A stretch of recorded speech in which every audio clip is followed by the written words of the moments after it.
ঘড়ির কাঁটায় তখন ভোর ৫টা ৩০ মিনিট। পশ্চিম আকাশে চাঁদটা তখনও হেলে পড়েনি। যখন পুরো জনপদ গভীর ঘুমে আচ্ছন্ন, তখন মেহেরপুরের মুজিবনগর উপজেলার রতনপুর গ্রামের মেঠো পথে শোনা যাচ্ছে ব্যস্ত মানুষের পায়ের শব্দ। হাতে কোদাল আর নিড়ানি নিয়ে এক বুক দুশ্চিন্তা নিয়ে মাঠের দিকে ছুটছেন কৃষকরা। গত রাতের অতিবৃষ্টিতে কাটা ধান তলিয়ে যাওয়ার ফসল বাঁচানোর শেষ চেষ্টায় লিপ্ত তারা। মুজিবনগর উপজেলা প্রতিনিধি তন্ময় মণ্ডল জানাচ্ছেন বিস্তারিত।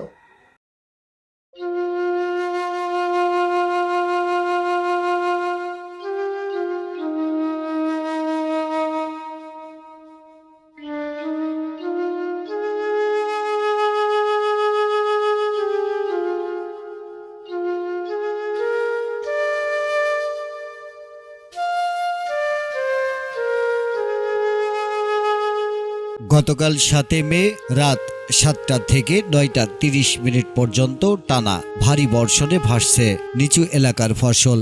বর্তমানে বোরো ধান কাটার ভরা মৌসুম চলায় অনেক কৃষকের ধান মাঠেই পড়ে আছে। আকস্মিক এই বৃষ্টিতে সেই স্বপ্নের সোনালী ধান এখন পানির নিচে।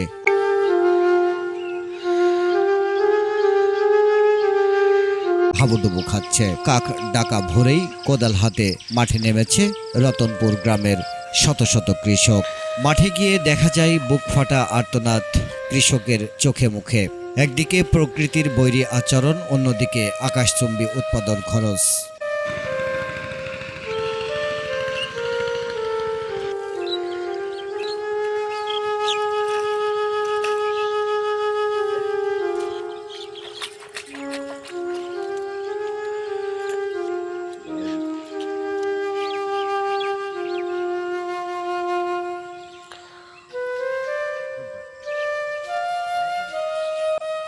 বর্তমানে একজন শ্রমিকের দৈনিক মজুরি ৮০০ থেকে ৯০০ টাকা। এর সাথে যুক্ত হয়েছে সার, বীজ ও কীটনাশকের চড়া দাম, যা সাধারণ কৃষকের নাগালের বাইরে।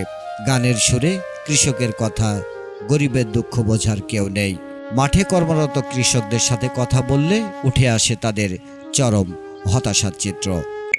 ধানের যে মূল্য সরকার দিয়েছে ১,০০০ টাকা মন, এই ধান বিক্রি করে তো কৃষকের কিছুই হয় না। এই ধান যদি সরকার যদি একটু মূল্য দেয়, ১২০০-১৩০০ এরকম যদি মূল্য হয়, তাহলে আমাদের একটু সচ্ছলতা আসবে। ধান বেচে আমাদের কিছু খরচ মেকআপ করা যাবে। কৃষকদের দাবি, প্রতি বছর হাড়ভাঙা খাটুনি দিয়ে ফসল ফলালেও লোকসানের পাল্লাই ভারী হচ্ছে। তারা জানান, একদিকে প্রকৃতির সাথে যুদ্ধ করতে হচ্ছে, অন্যদিকে বাজার সিন্ডিকেটের কারণে ধানের সঠিক মূল্য পাওয়া যাচ্ছে না।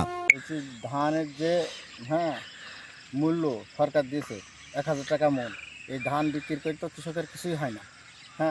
এই ধান যদি সরকার যদি একটু মূল্য দেয়, ১২০০-১৩০০ এরকম যদি মূল্য হয়, তাহলে আমাদের একটু সচ্ছলতা আসবে। ধান বেচে আমাদের কিছু খরচ মেকআপ করা যাবে। এই অবস্থা চলতে থাকলে আগামীতে চাষাবাদ করা অসম্ভব হয়ে পড়বে বলে আশঙ্কা করছে তারা। কৃষক বাঁচলে বাঁচবে দেশ, এই নীতিতে সরকার দ্রুত কোনো কার্যকরী পদক্ষেপ না নিলে দেশের মেরুদণ্ড হিসেবে পরিচিত এই কৃষকরা অচিরেই কৃষি পেশা থেকে মুখ ফিরিয়ে নেবেন বলে মন্তব্য করছেন সচেতন মহল।